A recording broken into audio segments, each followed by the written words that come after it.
Il est impossible d'imaginer un curry sans safran. Qui dit curry dit safran. Il dit safran de la plaine des Grecs, puisqu'il n'y a qu'à la plaine des Grecs qu'il y a du bon safran. Il n'y en a pas ailleurs. Du bon, il n'y en a pas ailleurs.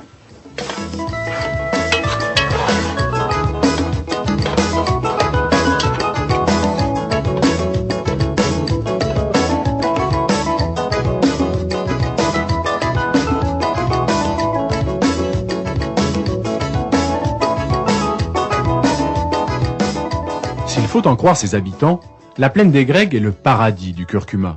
Plusieurs générations déjà se sont succédées sur ces parcelles et le safran pays, comme on l'appelle, y a toujours tenu sa place.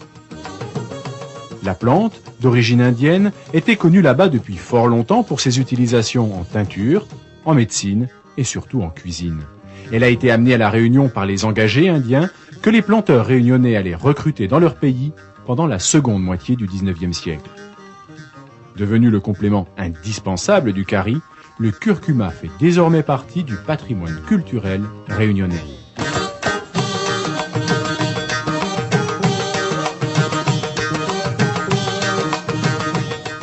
C'est la racine que l'on récolte.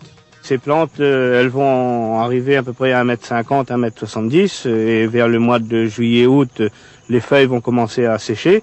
Et c'est là qu'on va, avec la pique, les déterrer pour obtenir cette motte de curcuma qu'on va enlever ensuite la terre.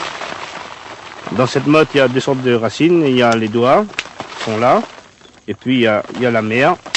Voilà, la mère qui est là. Et c'est dans la mère où il y a le plus d'extraits. À la plaine des Grecs, on cherche avant tout à faire du beau safran. C'est donc la partie la plus riche de la racine, la mère, que l'on va travailler. Une par une, les mères sont nettoyées, débarrassées de leurs petites racines et partiellement épluchées. Celui-là, il faut 5 kg de safran, comme ça, pour faire 1 kg sèche.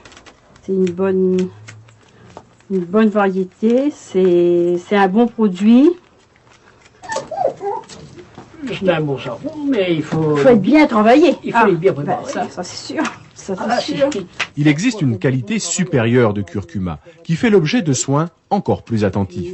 Pour faire le luxe, il faut tout tirer la peau dessus. Voilà, il faut tout éplucher pour pouvoir tirer, faire le luxe.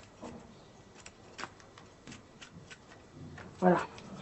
Dans 7 kg, on jette 2 kg de peau. Une fois préparées, les racines sont hachées en fines lamelles, les cossettes, et mises à sécher.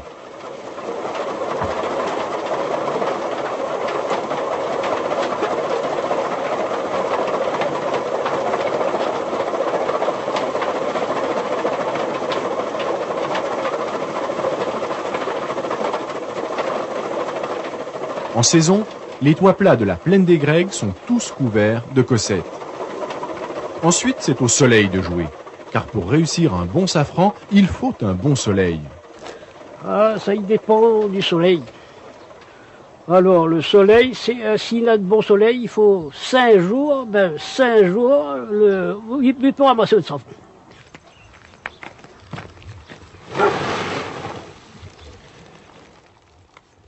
Mais parfois, le ciel n'est pas d'accord.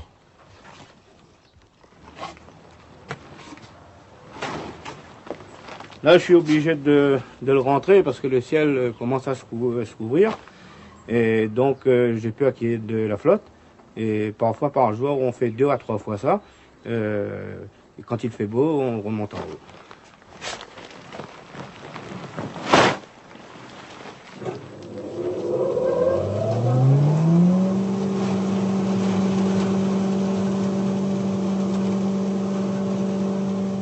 Une fois sèches, les cossettes sont passées au moulin.